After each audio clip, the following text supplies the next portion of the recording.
Assalamualaikum warahmatullahi wabarakatuh. Kami dari kelompok 5 bagian Gulma Praktikum DDPT Program Studi Agroteknologi Fakultas Pertanian Universitas Tadulako Akan menjelaskan mengenai salah satu gulma pengganggu tanaman, yakni alang-alang. Ya baik, saya akan menjelaskan mengenai klasifikasi alang-alang. Tetapi terlebih dahulu, ketika kita berbicara tentang alang-alang, ada beberapa faktor utama yang menyebabkan alang-alang dikatakan sebagai gulma.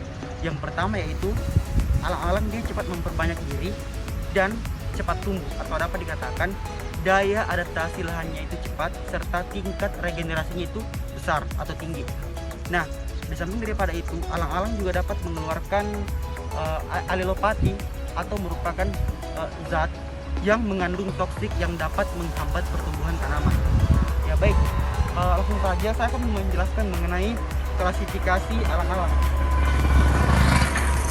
Yang pertama yaitu kingdom.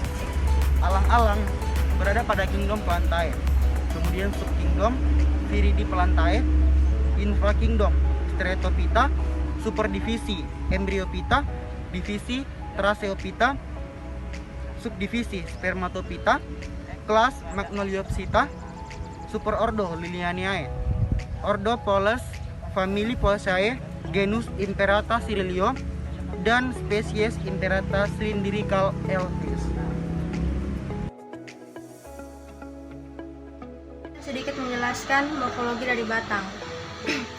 Seperti yang kita ketahui sebelumnya, batang adalah salah satu organ tumbuh-tumbuhan yang tergolong Formophyta. Bagi tumbuhan, batang memiliki beberapa kegunaan, antara lain sebagai penopang, pengangkut air dan zat makanan, penyimpan cadangan makanan, dan alat perkembangbiakan. Batang itu sendiri menghasilkan tunas yang terdiri dari dua jenis, yaitu tunas apikal dan tunas aksilar. Baiklah, saya akan menjelaskan tentang morfologi daun. Morfologi daun adalah pengetahuan mengenai bentuk-bentuk pada sehelai daun, baik itu berupa daun tunggal ataupun majemuk. Pada dasarnya, sehelai daun terdiri dari dasar daun, tangkai daun, dan helai daun. Ada pula yang menganggap terdiri dari pelepah daun, katuk upi, tangkai daun, dan helaian daun. Baik, di sini saya akan menjelaskan akar alang-alang. Alang-alang memiliki akar serabut yang tumbuh pada pangkal batang dan memiliki ruas-ruas rimpang.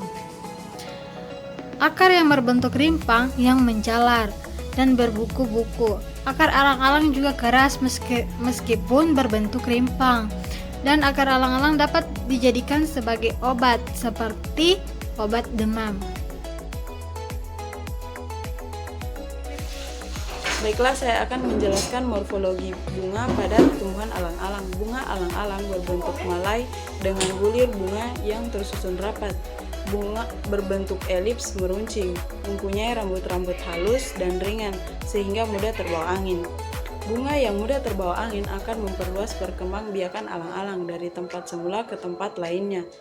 Jarak tergantung berapa besar angin mampu membawanya. Bunga alang-alang memiliki benang sari berwarna kekuningan dan putik tunggal berwarna keunguan.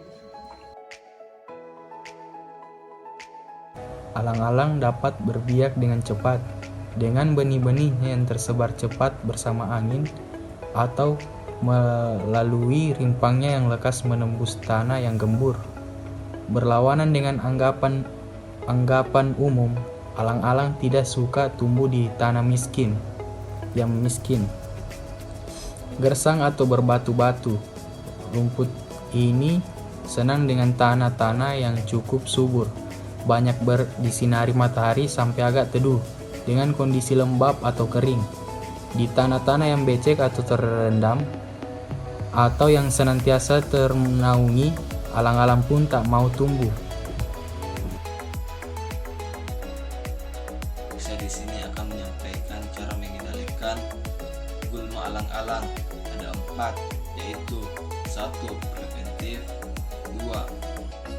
Secara fisik, ketiga secara biologis, dan yang keempat atau yang terakhir secara kimiawi. Terima kasih. Baik, saya akan menjelaskan tempat tumbuh alang-alang. Alang-alang sering ditemukan pada tempat-tempat yang menerima curah hujan lebih dari 1000 mm atau pada kisaran sebesar 500 sampai 5000 mm di beberapa negara. Spesies itu tumbuh pada ketinggian dari atas permukaan air laut hingga 2000 meter dan tercatat tumbuh pada ketinggian hingga 2700 meter DPL di Indonesia. Saya akan menjelaskan tentang kegunaan dan khasiat alang-alang. Khasiat alang-alang tersebut adalah dapat menurunkan panas dalam dan demam karena alang-alang tersebut mengandung piretik. Terima kasih. Baik, saya akan menjelaskan siklus hidup tanaman alang-alang. Siklus hidup tanaman alang-alang ini terbagi menjadi dua. Yang pertama, dia akan menghasilkan roset, dan pada siklus kedua dia menghasilkan bunga dan biji, dan pada akhirnya dia akan mati.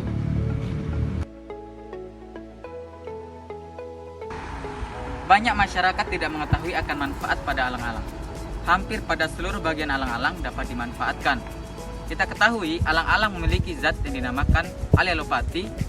Nah, zat alelopati ini mengandung toksik yang dapat mengganggu tanaman utama pada tanaman yang telah kita budidayakan.